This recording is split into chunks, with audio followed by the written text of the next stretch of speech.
Value zone hyper mart Nandamuri Balakrishna గారిచే November 28న నాచారంలో గొప్ప ప్రారంభం. నమస్తే రమగారు. నమస్తే జయ.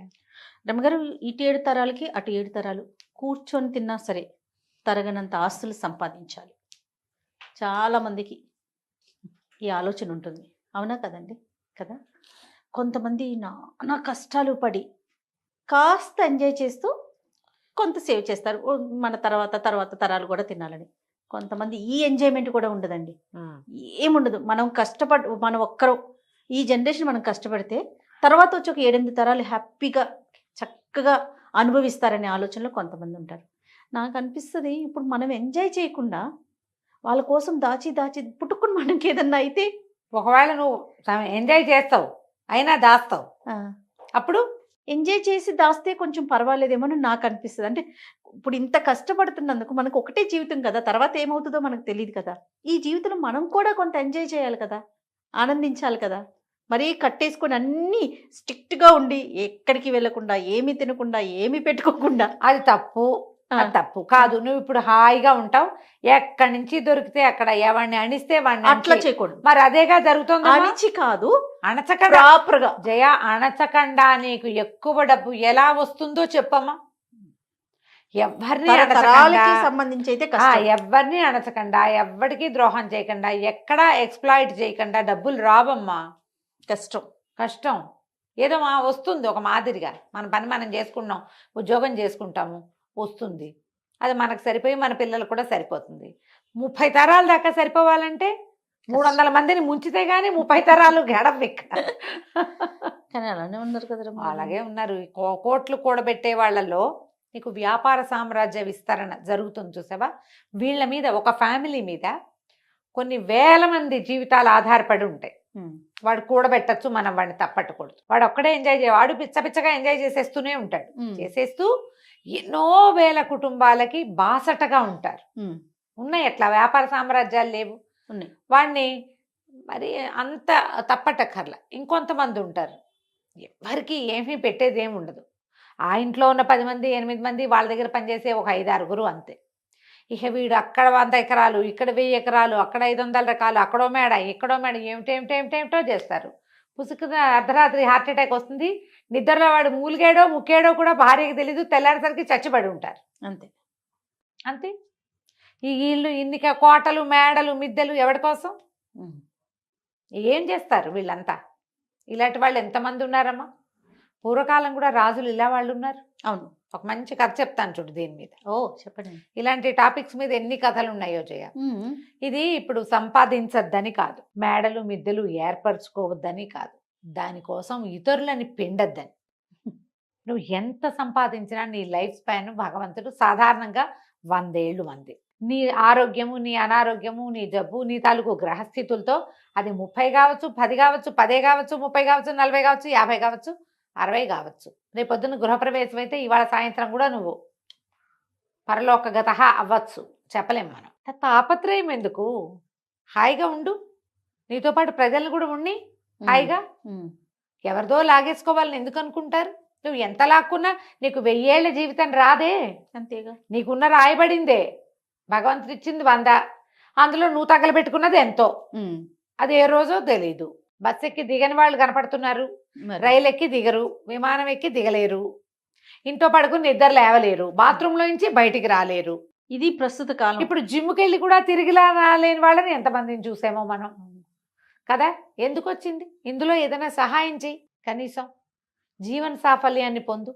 నువ్వు ఎంత కూడబెట్టావని కాదు, నీతోటి ఏదొచ్చిందో నువ్వు పోయాక కూడా నీ మంచి ఏదైనా మిగిలితే అది నీది. నువ్వు పోయాక ఆస్తులు మిగిలితే అది నీది కాదు. ఏమంటారు మనవలు, ముని మనవలు, మా తాత ఇక్కడ 150 కొన్నాడు, ఆ 10 కూడా కొంచెచ్చాడు కాదు పాడువాడు అని తిడతారు. మా తాత ఎంత బాగా కొన్నాడు అని అనరు.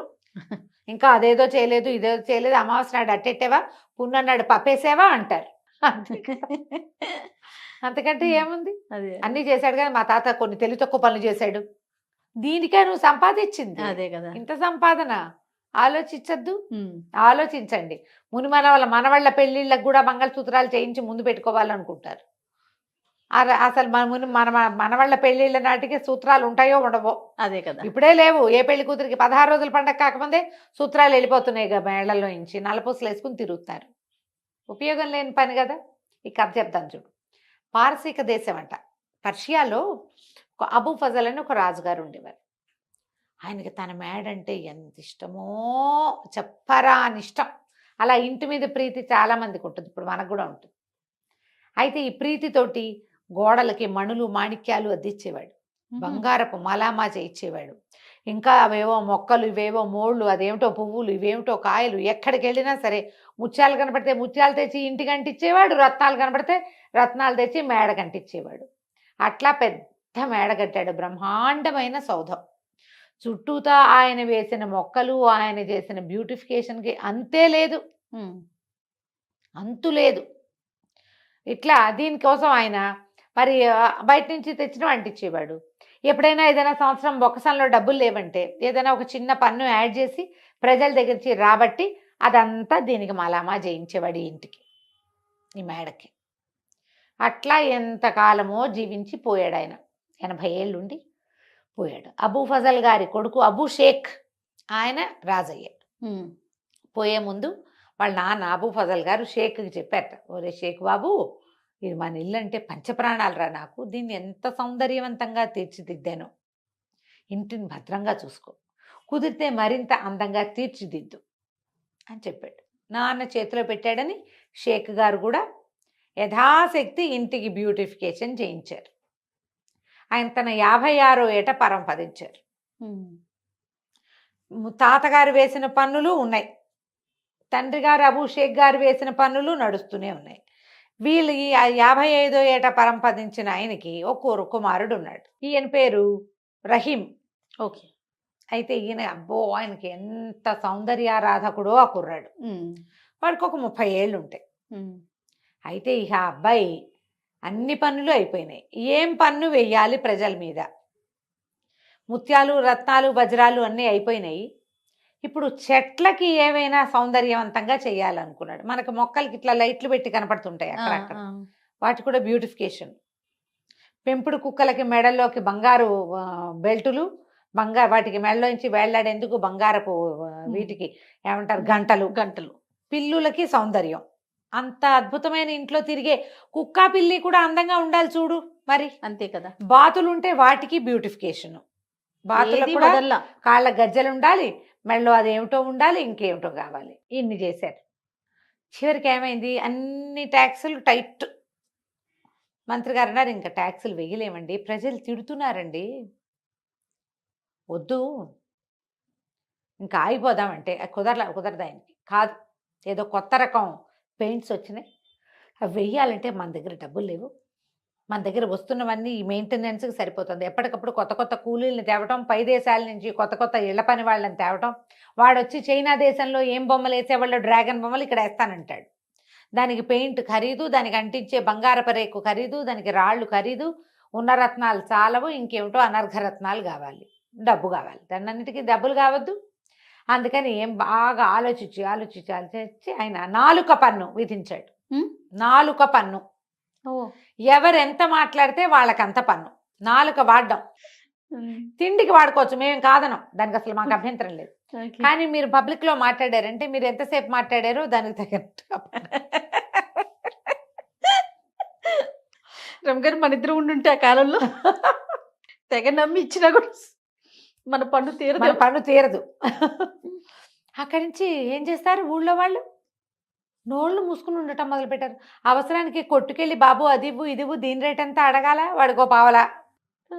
కాసేపు ఏదో మా అమ్మాయికి ఒంట్లో బాగుండలేదని డాక్టర్ దగ్గర 10 నిమిషాలు చెప్పాడు, వాడికి 100 రూపాయలు. ఇక ఎన్ని చోట్ల పన్నులు, దానికోసం కొత్త అధికారులు, మరి వాళ్ళందరూ జీతం భత్యం ఇవ్వద్దు, వాటన్నిటికీ వీళ్ళ దగ్గర నుంచే రావాలి. నోరెత్తడానికి భయపడి చచ్చే పరిస్థితి వచ్చింది. అన్ని సైగులే, అన్ని చోట్ల కుదరదు చూడు. ఎట్లయితే పాపం పిల్లలకి అర్థం కాదు. బళ్ళో మాస్టర్లు పాఠం చెప్పాలంటే నోరు తెచ్చి చెప్పాల్సిందేనా? అక్కడికి చాలా పొదుపుగా పిల్లల్ని కేకలేకుండా ఉండేవాళ్ళు, అయినా కుదరలా. సరే ఏమైందట, ఇట్లా రోజులు గడుస్తున్నాయి. ప్రజలంతా కుక్కిన పేన్లల్లే ఉన్నారు, ఏం చేయాలో తెలియదు. ఆ ఊళ్ళోకి ఒక ఫకీర్ గారు వచ్చాడు. ఆయన రోడ్డు మీద తిరుగుతూ భగవంతుడి కోసం నాకు దానం చేయండి అని పిలుస్తున్నాడు. మా భవతి భిక్షాందేహి అంత పార్సీ భాషలో ఏదో అనాలి, అదేమిటో అంటున్నాడు ఆయన. ఒక 4-5 భగవంతునికి సంబంధించిన వాక్యాలు చెప్పి దానం చేయండి ఓహో అంటాడు. ఎవరు రారు, ఏమిటి ఊరు గొడ్డుపోయిందా? ఇదివరకు ఎప్పుడో 10 ఏళ్ల నాడు వచ్చినప్పుడు బ్రహ్మాండంగా భిక్ష పెట్టారే ప్రతి వాళ్ళు, ఎన్నో ఇళ్లలో, ఈ ఇళ్లలో తిన్నాను నేను. ఫకీర్లకు అన్నం బిడ్డ మారేశారేమిట్రా మీ మొహాలు మండా అని అరిచి కేకలు పెట్టాడు. ఓ ఇంట్లో ఒక ఆయన బయటకు వచ్చి ఇంట్లో నుంచి, బాబు అంతగా అరవకు, నువ్వు పన్ను కట్టాల్సి వస్తుందన్నాడు. అనేసరికి ఎందుకు పన్ను అంటే, మేమంతా 4 పన్ను కడుతున్నాం స్వామి, మేము ఎవరమేం మాట్లాడినా సరే ఇక తప్పదు, నీ అరుపులు భరించలేక వచ్చా. నేను మా ఇంట్లో నువ్వు 10 ఏళ్ళ నాడు వచ్చినప్పుడు మా ఇంట్లో నేను అప్పటికి కుర్రాన్ని, మా ఇంట్లోనే అన్నం తిన్నావు. అప్పుడు నాకేదో బోధ కూడా చేసావు. నేనేదో దేవతా వాక్యాలు నువ్వు చెప్పినవే చదువుకుంటున్నా ఇప్పటికి కూడా. ఆ ప్రేమతోటి వచ్చా. నువ్వు మాట్లాడేవా నీకు డబ్బులు పడతాయి, నీతో మాట్లాడేవా మాకు పడతాయి. ఇది మా పరిస్థితి. ఏం చేస్తున్నాడు రా మీ రాజు ఈ డబ్బంతా అన్నారు. ఆయన నువ్వు ఉండే హర్మ్యానికి పెడుతున్నాడు ఆయన. అక్కడి నుంచి ఏమైంది ఈయన అనుకున్నాడు, ఇది బాగుందని, సరే నాకు ఇప్పుడేం అన్నవద్దు, ఏమైనా జామకాయ ఏదైనా ఇవ్వమంటే ఆయన వాడు 2 ఫలాలు ఇచ్చాడు ఆ ఇంటి ఆయన. ఈ ఫకీర్ గారు 2 నోట్లో వేసుకుని సరాసరి రాజభవనానికి వెళ్ళాడు. రాజభవనం దాకా వెళ్ళేసరికల్లా మరి ఫకీర్లు స్వతంత్రులు కదా, గేట్లోంచి లోపలికి వెళ్ళబోయాడు. వాళ్ళు ఏదో అడ్డం పడ్డారు. నేను కాస్త కళ్ళూరు బయట, ఏంటి ఫకీర్లకు ప్రవేశం లేదా ఇందులో అనగానే తప్పుకున్నారు. ఈయన లోపలికి వెళ్ళాడు. అదే తన ఇల్లే అన్నంత స్వతంత్రంగా లోపలంతా నడిచి తిరిగాడు. ఎక్కడో వంటశాల వాసనలు వస్తున్నాయి, అక్కడికి వెళ్ళాడు. వెళ్ళి అక్కడ పేట వేసుకుని కూర్చుని పెట్టు అంటే శుభ్రంగా అన్నం పెట్టారు. అయినమంతా అంత జోరుగా వచ్చి అడిగితే రాజుగారికి ప్రీతిపాత్రుడు అయి ఉంటాడు అనుకున్నారు వాళ్ళు. లోపల నుంచి మొదట గేటు దగ్గర ఆపారు, కానీ తర్వాత వాళ్ళు ఎవ్వరూ ఆయన ఆపల. జోరుగా వచ్చేసాడు లోపలికి. మనం తక్కుతూ తారుతూ వెళ్తే అవతల వాళ్ళు అనుమాన పడతారు. మా ఇల్లే అన్నట్టుగా వెళ్ళిపోతే ఎవరేమంటారు. చక్కగా వంటశాలలో పక్కన పేటేసి కూర్చుని శుభ్రంగా ఆ రోజు రాజుగారి కోసం వండిన వంట అది భోజనం చేశాడు. విస్తట్లో వడ్డిచ్చేసుకుని, వాళ్ళ భాషలో ఏదో అంటారు, తెలుగులో కాబట్టి నేను విస్తరని చెప్తున్నా. అక్కడి నుంచి అలా నడుచుకుంటూ వెళ్ళి రాజుగారి ప్రత్యేకమైన గది ఒకటి ఉంది, మహారాజు గారి గది. అదే మన ఏమంటారు చక్రవర్తి గది. మనం సూట్స్ ఉంటాయి కదా, ప్రెసిడెన్షియల్ సూట్స్, ఆ స్వీట్ రూమ్లోకి పోయాడు. పెద్ద మంచం, దాని మీద పట్టుపరుపు వేసింది. అది వెండి జరీతోటి నేసిన ఒక పెద్ద దుప్పటి పరిచింది. షాన్లైర్స్ ఉన్నాయి, వింజామార్లు విసురుతున్నారు ఎవరో. పోయి మంచం మీద పడుకున్నాడు. ఈ లోపల ఏమైంది, రాజుగారు భోజనానికి వచ్చాడు. భోజనానికి వచ్చి ఆల్రెడీ అక్కడ ఎవరో తిన్నట్టు కనపడేసరికి ఎవరు వచ్చారు ఏంటని అడిగాడు. ఎవరో ఒక ఆయన ఫకీర్ వచ్చాడంటే, ఆయన వడ్డించమన్నాడు, వడ్డించేసామంటే ఎవర్రా అంటే ఎవరు తీసుకొచ్చారంటే ఆయనే వచ్చాడు. ద్వారపాలకులను అడిగితే ఆయన అంతటా ఆయనే లోపలికి వచ్చేసాడు. లోపలికి వచ్చాడు, భోజనం చేశాడు. ఆయన ఎక్కడున్నాడంటే మీ సూట్లో పడుకున్నాడు. ఈయన చకచక అక్కడికి వెళ్ళాడు. వెళ్తే మంచం మీద హాయిగా కాళ్ళు బాగా చాపుకుని చేతులు ఇట్లా పైకి పెట్టుకుని, చంటి బిడ్డలు పడుకుంటారు కదా అట్లా 2 చేతులు పైకి కాళ్ళు ముందుకు పెట్టి పడుకుంటారు. అట్లా నిద్రపోతున్న ఫకీర్ని చూశాడు. దగ్గరికి వెళ్ళాడు. ఏమనాలో తెలియలే, ఏదో అందామనిపిస్తోంది, కానీ ధైర్యం చాలటల. ఫకీర్లని వాళ్ళని అంతంత ఏం పెద్ద మాట్లాడలేరు కదా. ఆయన కళ్ళు తెరిచి చూశాడు. ఏరా అన్నాడు. ఈయన అన్నాడు, రాజుగారు బాబు నిద్ర బాగా పట్టిందా? పట్టింది. బాగా భోజనం బాగా కుదిరిందా? కుదిరింది. బాగా చక్కగా మా మందిరం అంతా చూశారా? చూశారు. ఎందుకు బాబు ఇక్కడికి వచ్చారు? మీలాంటి ఫకీర్లకి బ్రహ్మాండమైన సత్రాలు కట్టించామే మేము ఊళ్ళోను. హాయిగా అక్కడ మీరు సుఖంగా ఉండొచ్చు, మీ బోటి వాళ్ళు చాలామంది ఉంటారు. ఇక్కడికి ఎందుకు వచ్చారండి? ఈ ఇల్లు ఎవరు కట్టారా అన్నాడు ఆయన. మా తాత అంటే. మీ తాత ఎన్నేళ్ళు ఉన్నాడు? మా తాత 80 ఏళ్ళు వచ్చేదాకా బతికాడండి. తర్వాత ఎవరు వచ్చారండి? మా నాన్న వచ్చాడండి ఈ బిల్డింగ్లోకి. ఇది మేముండే ఇల్లు అని చెప్తున్నాడు. ఇది మేముండే ఇల్లు, నువ్వు అక్కడ ఉండాలి కదా అన్నాడు. అందుకే చెప్తున్నాడు అనమాట. మీ నాన్న ఎన్నేళ్ళు ఉన్నాడు? 55 ఏళ్ళు. మరి నువ్వెన్నేళ్ళు ఉంటావురా అన్నాడు. ఇప్పుడు నాకు 30 ఏళ్ళండి, నేను ఎన్నాళ్ళైనా ఉంటాను, ఎన్నాళ్ళలో ఉంటా, నాకు ఎంత టైం ఉందో అన్నాళ్ళు ఉంటా. మరి ఇప్పుడు ఇది కూడా సత్రమేగా. సత్రం అంటే ఏమిటి? ఎవరైనా వచ్చి ఉండి వెళ్ళిపోవచ్చు అంతే. నువ్వు ఇప్పుడు వచ్చావు, ఉన్నావు, వెళ్ళిపోతావు. వెళ్ళిపోకుండా ఇక్కడ కూర్చుంటావా నువ్వు? ఇది సత్రమే. నేను ఇదే సత్రం అనుకున్నా. ఎందుకంటే మీ తాత కట్టాడు, వెళ్ళిపోయాడు. మీ నాన్న దీన్ని పెంచాడు, వెళ్ళిపోయాడు. నువ్వు పెంచుతున్నావు, వెళ్ళిపోతావు అంతే. సత్రం ఇది. అందుకే వచ్చా లోపలికి. గటక్కుమంది రాజుకి. నిజం కదా? అంతేగా. ఇప్పుడు ఓ చించుకుని నేను వాళ్ళవి వీళ్ళవి నాలుక పనులేసి వాళ్ళ నాలుకలు కత్తిరించి ఈ గోడకి మలామా చేసిన నా టైం ఎన్నాళ్ళో నేను అంతే కదా ఉంటాను. వెళ్ళిపోతావు కదా. ఈ లోపల నేను రోజుకు ఒకసారైనా తింటాను, లేదా 2 సార్లైనా తింటాను, అంతేగా. నా పొట్ట ఎంత ఉంది అంత పొట్ట. దీనికి 1/2 గ్లాస్ బియ్యము, పావు గిద్దెడి పప్పు చాలు. 10 సార్లు తినవు. ఎవ్వడు 10 మాటలు తినేవాడు లేడు. 10 సార్లు నిద్రపోవు. రోజుకు 2 మాటలు భోజనం, 1 మాట నిద్ర అనే కదా. అంతే. రోజుకు ప్రతివాడికి ఉండేది 24 గంటలేగా. ఎందుకురా ఇంత తాపత్రయం? జనాల దగ్గర నుంచి అంతంత సొమ్ము వసూలు చేసి ఈ రకంగా ఈ ఇంటిని పెంచుతున్నావు. నువ్వు ఉండేది ఎన్నాళ్ళు? ఇది సత్రం. నీ తర్వాత ఇంకోటి వస్తాడు ఇక్కడికి. వాడెన్నాళ్ళు ఉంటాడో వాడికి కూడా. పోనీ నీకు తెలుసా? ఇప్పుడు నేను భగీర్ని, నేను సత్రంలోకి వెళ్ళా, సాయంత్రం వెళ్ళిపోతా, నాకు తెలుసు. నువ్వు చెప్పు, నువ్వు ఎప్పుడు వెళ్ళిపోతావా ఇక్కడి నుంచి?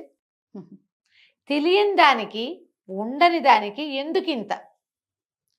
రాజుగారు చాలా నాలుగు ఖర్చుకున్నాడు. ఏమిటి మా నాన్న తాత తెలుసుకోలేదు ఇది? నాకు జ్ఞానోదయం అయిందని 4 పన్ను మానేశాడు. ఆ తర్వాత ఈ ఇల్లు బ్యూటిఫికేషన్ కోసం జనాల దగ్గర నుంచి వసూలు చేసే పన్నులన్నీ మాన్పించేశాడు. ఇంకేం చేయలే. ఇల్లు ఉన్నట్టుగా ఉంచుకున్నారు. పన్నులు తగ్గిపోయేసరికి ప్రజలు స్వచ్ఛందంగా రాజుగారి ఇంట్లో పనిచేయడానికి, రాజుగారి గోడలు తోడవడానికి వచ్చేవాళ్ళు. వాళ్ళని ఇంత బిగిచ్చేయకుండా ఉంటే ఫ్రీగా పనిచేస్తారు. వాళ్ళు నీతో మమేకంగా ఉంటారు. ఆ తర్వాత ఆ రాజ్యం పర్షియా దేశం చాలా సుభిక్షంగా ఉండేదట. రాజుగారు ఎందుకంటే ఈ డబ్బులన్నీ తన మేడకు పెట్టుకోకుండా ప్రజల మీద ప్రజల దగ్గర చిన్న పన్ను వసూలు చేయటం, వాళ్ళ అవసరానికి వాళ్ళకి వాడడం. అందులో తన అవసరం కూడా ఒకటే తప్పిస్తే తనదే మెయిన్ అవసరం కాదు. ఈ సంపాదించుకునే వాళ్ళంతా అందరి దగ్గర నుంచి లాక్కునేవాళ్ళు, తన పరా భేదం లేకుండా ప్రతి వాళ్ళ నోళ్ళు కొట్టేవాళ్ళు. మన బతుకు చాలా అశాశ్వతమని, ఒక్క క్షణం తర్వాత మనం ఏమిటో మనకు తెలియదని కొంచెం లోపల జ్ఞానాన్ని పెంపొందించుకుంటే ఇంత దాడులు ఉండవమ్మా. ఇంత ఒకడికే ఆస్తి ఉండటము అలాంటివి ఉండవు. పూర్వకాలం నుంచి వస్తూనే ఉన్నాయి కథలు. జ్ఞానోదయం అవదంతే మనకి. అంతే. పుసుకుని పోయాక జ్ఞానోదయం అవుతుంది. ప్రేతానికి జ్ఞానోదయం అయినా ప్రయోజనం లేదు కదా. బతికుండగానే జ్ఞానోదయాలు పెంచుకోండి తండ్రి. కాస్త మిగిలిన వాళ్ళని కూడా బతకనియండి. తప్పకుండా. కథ కంచికి మనం ఇంటికి. 4 పన్ను మాత్రం చాలా బాగుంది రామగారు. నమస్తే అండి. నమస్తే.